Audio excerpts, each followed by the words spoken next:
Okay, thanks. Okay, so once come into, obviously the admin, then down to the settings, Okay, and then I come over to reports. And then I do this last user access.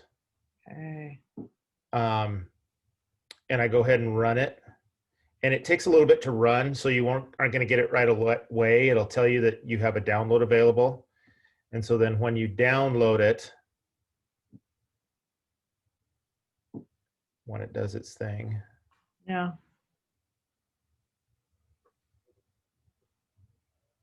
and of course, internet's deciding it wants to run slow today.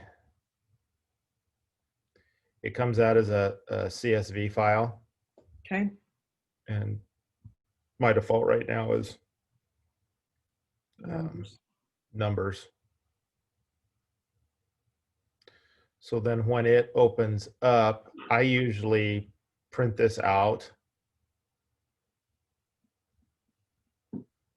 And it should,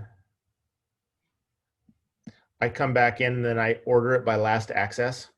Okay, And then anything that's over a year, I delete.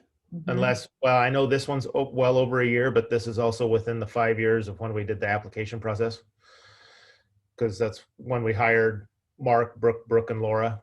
We did it all on Canvas. Oh, yeah, So yeah, keeping that stuff so that we have it. right, I got it. But otherwise, I go through and look, so and order it by last access, and then anything that's over a year. So if I come through and let's just say Ava comes back in June or whatever and still hasn't accessed from 2019, I'll give them to like August of 2020. Anything before that I get rid of.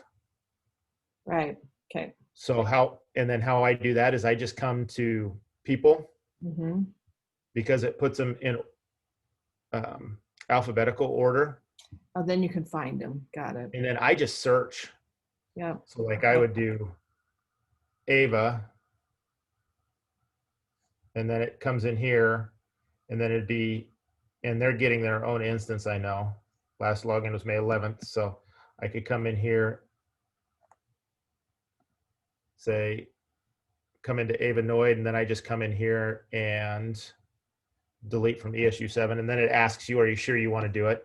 Right. And it is time consuming to do it that way, but that is the easiest way I found, because since there is no SIS integration, since we don't have a SIS integration to do it, I kind of got to do that manually.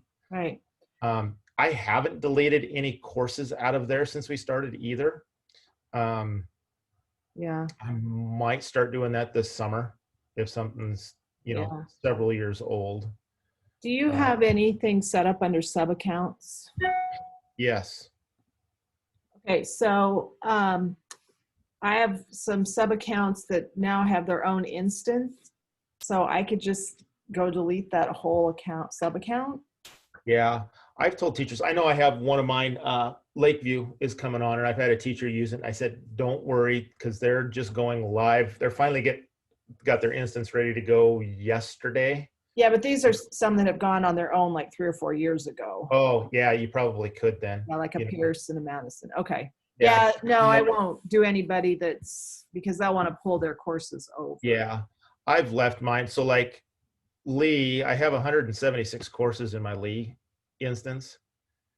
And these go clear back to when we first used this for even some teachers, and my High Plains ones is kind of the same way.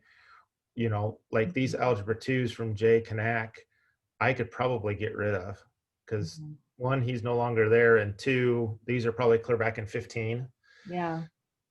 I could probably get rid of the 16, 17, because I finally got smart in 16, 17 to start putting in the year, and came up with that.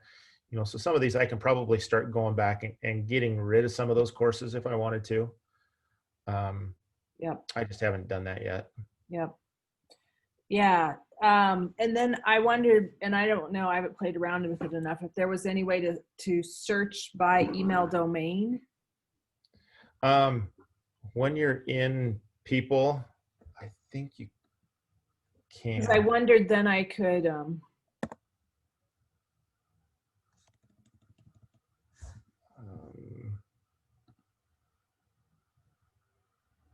I don't know if you can by domain. Yeah. You got to kind of have the name of them. Oh, I know why. Because I'm still in my Lee sub account. No wonder I'm Oh, not getting an oh, oh, oh.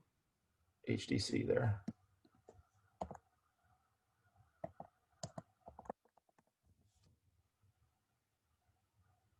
So when you're clear out, you can, Yeah, you yeah, know, and kind of get that. But then one downside to doing it this way is that it always kicks you back to have to search again. It yeah, doesn't come back and yeah, keep that search query yeah, there when you go in and change those. yeah. Yeah. So Yeah, I was thinking about like if I did this, then I would pull students out that haven't accessed in quite some time, you know, if there's a, but yeah, you're going back all the time, like you said. yeah, but you're going back all the time and having to type that in. And Yeah. I go down and there's even some too, back until I figured it out and turned it on ours, kids were getting rid of their email addresses. So people would show up without their email address.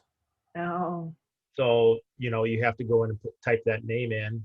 I also had some that had maybe fat fingered an email address in there. And I think I had one that had 15, 20 different accounts because they had different email addresses set up in there, and getting rid of all of those. And so is there some way that you made it so they can't take their email out? yeah, under the settings, I think it's under the settings, if I remember right. Oh, yeah. Restrict students There's, from accessing your, well, that's accessing oh, courses. Features, help menu. There was a place, now I yeah, can't remember where it was. that's all right. There is a way to do that though.